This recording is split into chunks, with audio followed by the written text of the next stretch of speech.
शायद ही आप जानते होंगे कि देवशयनी एकादशी के दिन भगवान विष्णु 4 महीने के लिए योग निद्रा में चले जाते हैं। लेकिन वो ये 4 महीने के लिए योग निद्रा में आखिर क्यों जाते हैं?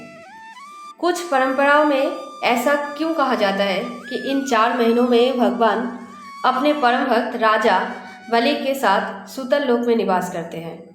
क्या है इस अद्भुत कथा का रहस्य? आइए जानते हैं देवशयनी एकादशी और राजा बलि की वो पौराणिक कथा जो भक्ति, वचन और भगवान की करुणा का उदाहरण है। बहुत समय पहले प्रहलाद के पौत्र और विरोचन के पुत्र राजा महाबली का एक राज्य था। राजा बलि केवल एक शक्तिशाली राजा ही नहीं थे, बल्कि अत्यंत दानी, सत्यवादी और अपनी प्रजा से प्रेम करने वाले शासक थे। उनके यज्ञ, दान और पराक्रम के कारण उनका प्रभाव इतना बढ़ गया कि उन्होंने स्वर्ग लोक पर भी अधिकार कर लिया। देवताओं के राजा इंद्र सहित सभी देवता चिंतित हो गए और भगवान विष्णु से सहायता की प्रार्थना की। देवताओं की रक्षा के लिए भगवान विष्णु ने वामन अवतार धारण किया। वो एक तेजस्वी ब्राह्मण बालक का रूप लेकर उस स्थान पर पहुंचे जहां राजा बलि विशाल यज्ञ कर रहे थे।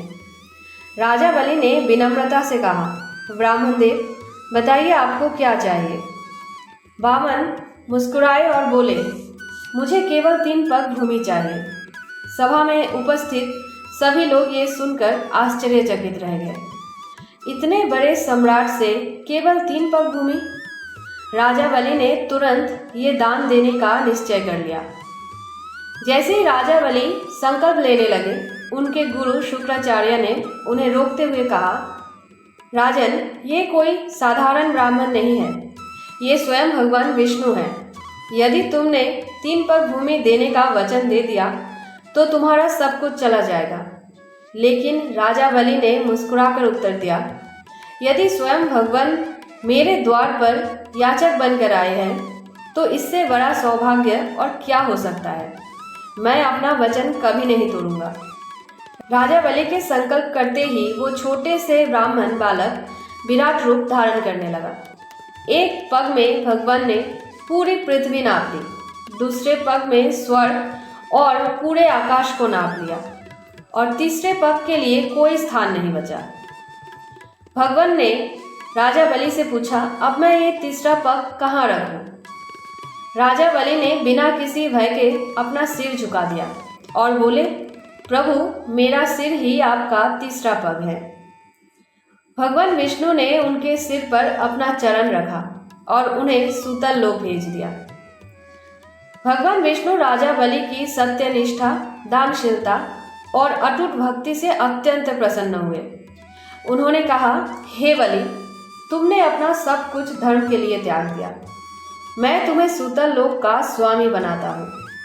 फिर भगवान ने एक अद्भुत वरदान दिया, मैं स्वयं तुम्हारे द्वार पर तुम्हारा रक्षक बनकर रहूँगा ताकि कोई तुम्हें कभी कष्ट ना पहुँचा सके। इसी कारण राजा बलि को भगवान का परम भक्त माना जाता है। वैष्णव परंपराओं में एक मान्यता ये भी है कि देवशयनी एकादशी से भगवान विष्णु अपने भक्त राजा बलि को दिए गए वचन का पालन करते हुए चतुर्मास के दौरान सूतल लोक में उनके साथ निवास करते हैं। इसी अवधि में भगवान योग निद्रा में रहते हैं और 4 महीने बाद देव उठनी एकादशी पर पुनः जागृत होते हैं।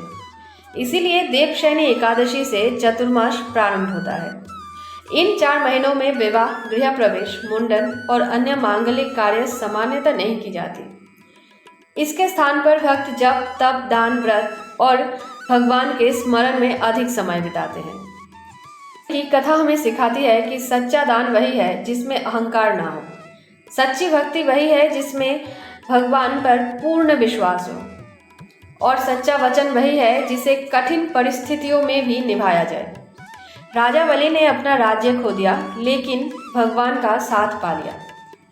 यही इस कथा का सबसे बड़ा संदेश है कि जो व्यक्ति धर्म, सत्य और भक्ति का मार्ग नहीं छोड़ता, भगवान स्वयं उसके जीवन के रक्षक बन जाते हैं। दोस्तों, देवशयनी एकादशी केवल भगवान के विश्राम का पर्व नहीं है। ये भगवान और उनके भक्त के अटूट प्रेम, विश्वास और दिए गए वचन का निभाने की एक दिव्य कथा भी है। यदि आपको ये कथा पसंद आई हो तो वीडियो को लाइक करें, अपने परिवार और मित्रों के साथ साझा करें और कमेंट में